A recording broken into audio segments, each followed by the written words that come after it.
Martin Scorsese has said that this film plays in his heart. He is responsible for restoring the film to glorious effect from the original camera negative, one of his all-time favourites, and considered one of the greatest films of all time. I'm Jim, this is JimFLIX, and today, my review for the absolute classic, The Red Shoes. So, The Red Shoes is a British musical drama made in 1948 by the powerhouse duo Michael Powell and Emmerich Pressburger. Powell and Pressburger were two filmmakers best known for their collaboration with each other. They were known as the Archers, and they were responsible for a series of films in the 1940s, 1950s, of which The Red Shoes is one. Other films of note: Black Narcissus, The Tales of Hoffman, The Life and Death of Cornell Blimp, A Matter of Life and Death, and most notably, The Red Shoes. The film The Red Shoes is based on a Hans Christian Andersen fairy tale of the same name, which tells the story of an orphan girl who is given a pair of red ballet shoes.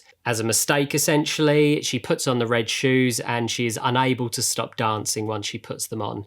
She dances to the point that she dies, essentially. So this is the source text for the film, and it is retold to breathtaking effect. So what is The Red Shoes actually about? The film, that is. Well, the film opens and we meet Julian Craster and Victoria Page, played by Marius Goring and Moira Shearer. Julian is an aspiring composer and Victoria is an aspiring dancer. The film begins at a performance, The Heart of Fire, in which both our two lead characters are in attendance. The performance is by the eminent producer Boris Lermontov, played by Anton Walbrook, and he heads the prestigious travelling ballet company known as Ballet Lermontov. After meeting both of them separately, Lermontov gives them both their break in the performing arts. Julian he hires as a music tutor, basically, for one of his performances, and Victoria, after being impressed with her at an after party, gives her the opportunity to essentially audition for his ballet company. They are both obsessive about their craft and their art, and after eventually proving themselves to Boris Lermontov, he decides to produce a performance known as The Red Shoes, based on the Hans Christian Andersen fairy tale, so a bit of a slightly meta in that regard. Julian is tasked with scoring the performance, an original score, and Victoria is going to be the lead in the ballet. And from there, while working on the production, Julian and Victoria fall in love to the extreme disapproval of Lermontov. I don't want to say too much more than that and spoil the film for you, albeit the film is 80 years old or so now at this point, but I don't want to spoil too much. That's the basic premise and the setup for the film, and it plays out from there. So the first thing I want to note is the look of the film. The first thing that jumps out is the set design and the production design and the overall staging of the film. It looks incredible. Presented in Technicolor, it just looks absolutely gorgeous. The cinematography is exquisite. The colour is rich, but not over the top, not overly saturated, and it doesn't have that strange look that a lot of Technicolor films have, where it almost has a bit of looks a bit like 3D, where you can kind of see a blurring, that kind of overlapping of the red, the green and the blue color sort of films. Basically, Technicolor is 3 strips of film, 1 red, 1 green, 1 blue, and when these are overlaid, that essentially gives you the coloration of the film, and you sometimes get a bit of a strange glow in the skin tones of the characters.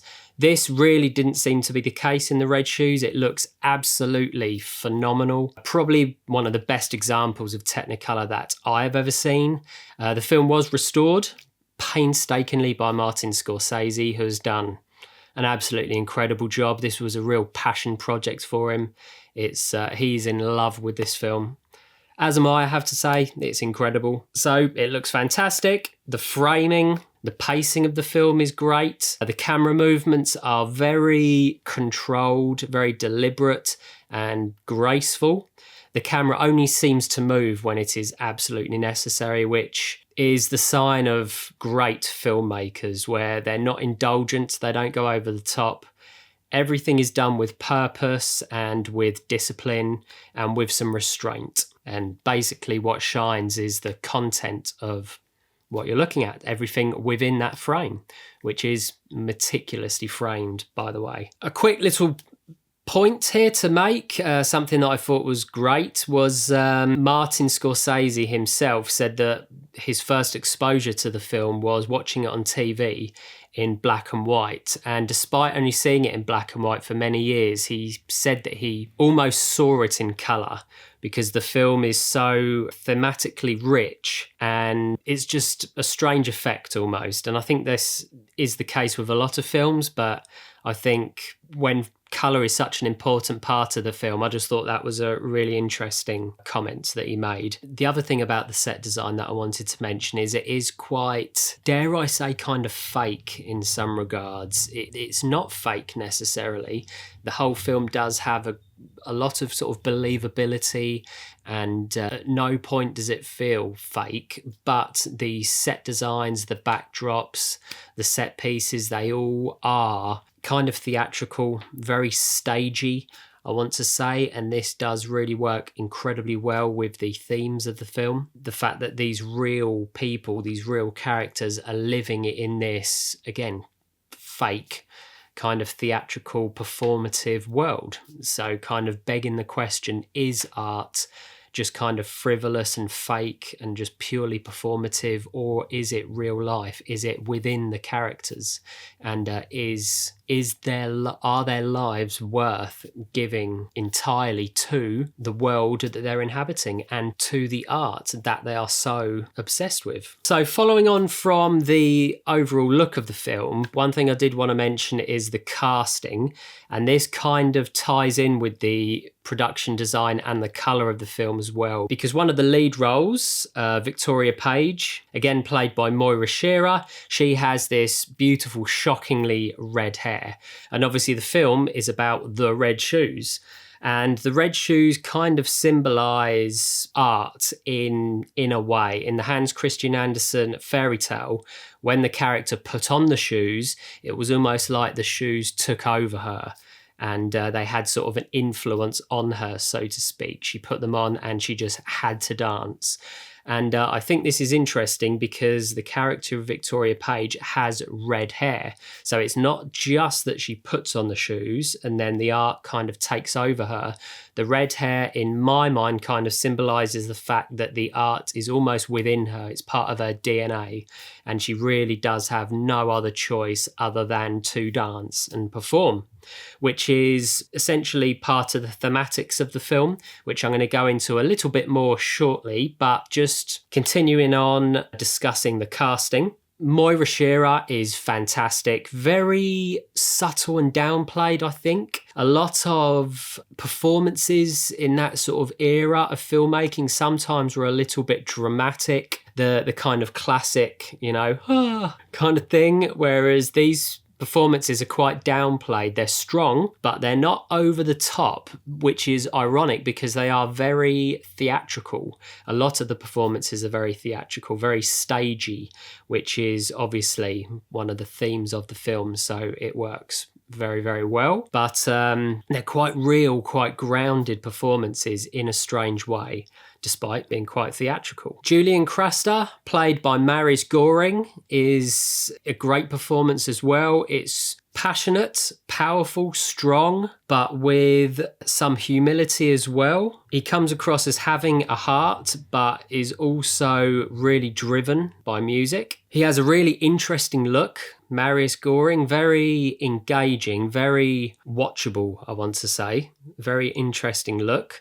And ironically, he also has not as shockingly red hair as the character of Victoria Page, Moira Shearer, but he also does have red hair, which again symbolises that the art is within him, in his DNA, as I mentioned previously. I don't think any other characters in the film have red hair, which I think is interesting. It kind of sets those two apart as the two main characters and the two that are essentially kind of somewhat destroyed by the art. And the film was actually cast by using dancers, real-life dancers who could act, as opposed to actors who could dance, which I think was a stroke of genius because it gives the dancing and the performances a lot of reality. Some of the music, the dancing, it is breathtaking, and the acting is also incredibly strong as well. And I think that the actors were maybe not subject to the same traits as what professional actors would be. I think that going back to what I mentioned about the performances not being over the top, although they were theatrical, I think that is down to the casting itself. You had performers in the roles, but they weren't necessarily the creme de la creme of the acting world. So they knew their chops, but primarily they were performers. Somebody else I do want to just mention before we move on is the actor who plays Boris Lermontov, the producer, the figurehead of the ballet company, played by Anton Walbrook. I think he is absolutely fantastic, does an incredible job, quite a subtle performance in as far, not subtle, more a nuanced performance. He displays a lot of characteristics in the first two acts, the first 2/3 of the film, which are quite strong, quite defined traits. He could be the sort of character that you dislike, but the actor does an amazing job of kind of getting you on board. You respect him, you understand his motivations, and you basically respect him as a character and respect his worldview, respect his achievements and what he's done and what he's doing for the performing arts. But that performance has certain characteristics within it which come through in the last act, the last third of the film, and kind of turns it up on its head. And all of those traits that you sort of see there early on do end up being quite toxic and quite destructive in the last third of the film, which I thought was fantastic, and down to his performance, basically. The way that he played it was superb. Brilliant performance. I think his character was very much a kind of dual-natured character, as in it was right there on the edge, and it could go either way. You could look at his character one of two ways, and just superbly played. The other great thing about the fact that real performers were used in the roles, performers who could also act, is there is one of the things that the film is really well known for is this 15-minute performance in the middle of the film, which is their performance of the stage play that they're doing, The Red Shoes. It is breathtaking, it's surreal. It has an amazing kind of vibrancy and exuberance, and you really invest in the characters. You respect their hard work, and your breath is just taken by the incredible performance. Which does bring me on to another thing about the film. It is a musical, it is a drama, but it does have these strange undertones of, I want to say, horror. It may be more aptly described as a fairy tale, but it definitely has a slight kind of horror element, almost, I want to say. The main character, Victoria Page, she is somewhat reminiscent of like Alice in Wonderland, or a bit like Dorothy going to Oz.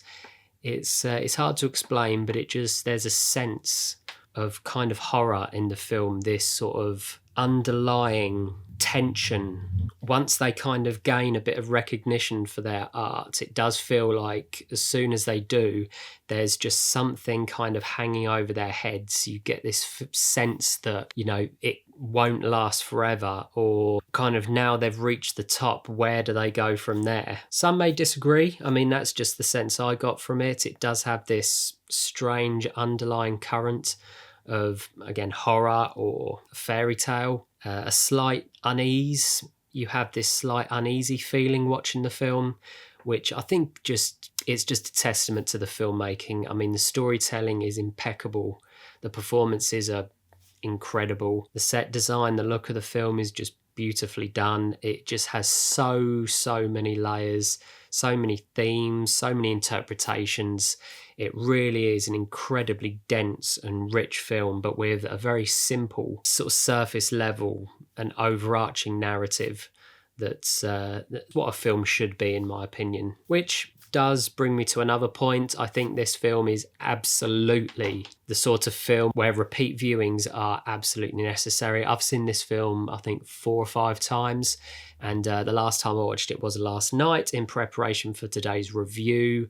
And there were things in it that I saw that I didn't get from the first few viewings, like thing I mentioned about the red hair, the 2 main characters having red hair, and that representing art being in their DNA. There are some of the subtle kind of messaging in the dialogue I didn't pick up on first viewings. The film seemed a lot more simple. Although I got a lot from it on the first viewing, it seemed a lot more simple. And then the next viewing I was picking up more and more. The next viewing I was picking up even more. And last night's viewing, there was just so much more in there than I had given the film credit.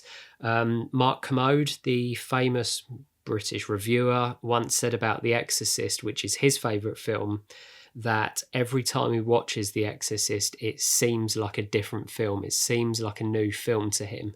And I would say this also about The Red Shoes. It's not necessarily my favourite film of all time. It's definitely up there, probably in my top 20, top 30. But it definitely has felt like a different experience each and every time I've watched it thus far. So if you've seen it before, watch it again and again. And I think you are just going to get more and more from the experience on repeat viewings. So just kind of backtracking a little bit, the thematics of the film, the themes that are in there, and just returning to the point I made about the fact that the 2 main characters have red hair, and the fact that they are essentially the artists of the film amongst other artists, but they are the focus of the theme, essentially. They are completely obsessed, completely dedicated, and the red hair, I think, highlights those 2 as being the embodiment of this characteristic, I guess you could say. The main theme of the film, I would say, the overarching theme is essentially the tension between art and life. The characters are completely obsessed with their art to the exclusion of, you could say, a normal life. All they think about, all they do, all their efforts, all their energy goes into their art.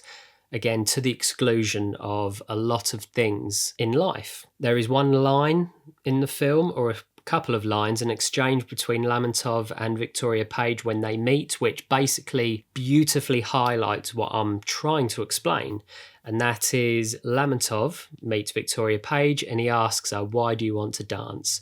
She responds with a question, "Why do you want to live?" Lermontov looks somewhat baffled by the response and replies with, "Well, I don't know, I just must." To which Victoria Page replies, "Well, that is also my answer." So just beautifully done, really encapsulates the themes of the film in a couple of lines, and that is quite early on in the film, so that just really sets you up and really defines the characters and the themes. Another way to put this, which is also the theme of the Hans Christian Andersen fairy tale, is art worth dying for? Should you completely dedicate your life to your art and to your output and neglect other aspects of life, love and happiness and many other things, often money and other opportunities? Should you just completely dedicate yourself to your art, or should you try and live a somewhat balanced life? Are artists capable of living a balanced life, or do they just have this obsessive nature and they just focus in on what they need to do? Also, in the character of Boris Lermontov, one of the themes is it sort of highlights those people who want to possess art, which obviously there are individuals, there are also companies who look to possess art and exploit artists in one way or another. And this theme is explored beautifully in the film. And so I'm going to pull out another incredible quote from the film. One of the dancers for Lermontov, Grishna, says to Lermontov, "You can't alter human nature." To which Lermontov replies, "No, well, I can do better. I can just ignore it." So amazing, absolutely amazing. So that quote and the other quote I mentioned are just beautifully encapsulate everything amazing about these films. The characters are stuck between love and love for their art. They're torn between the two. They're struggling to know how to proceed with their lives after finding themselves obviously in the incredibly privileged position of being thrust into the limelight for their art, but also discovering each other and love. And also the theme of individuals or institutions trying to possess their artistic nature and trying to pull them in one way. Honestly, this film is just breathtaking. So just to kind of sum everything up a little bit, what do I think of the film? I think it's incredible, breathtaking, incredibly immersive. It's one of those films that it just grabs you and doesn't let you go until the end credits. It is just gorgeous to look at. The characters are fantastic. It's a 1 in a million. It's just absolutely astonishing, incredible. So, unsurprisingly, I think this film is absolutely worth your time. Even if older films are not your thing, even if films about ballet are not your thing, it just goes so much deeper and so much broader, and it is really about so much more than the surface level narratives. So do yourself a favour, find a copy of The Red Shoes. My advice is to look for the newly restored Blu-ray by Martin Scorsese. It is absolutely gorgeous to look at, just incredible. But really just watch the film however you can, however you need to. Just watch this film. It is just incredible. And so with all of that said, what is my rating for The Red Shoes? Well, I'm going to give The Red Shoes a very, very, very strong 8.9 out of 10. It is an absolute masterpiece. Really is worth your time. If you're a cinephile, it is essential viewing. Say no more. Exquisite. Comment down below with any thoughts on the film, if you've watched it, if you haven't watched it, if my review was fair, if it was right, if it was wrong, any other points that I missed. Like and subscribe, and I'll see you in the next one. Thank you very much. Take care.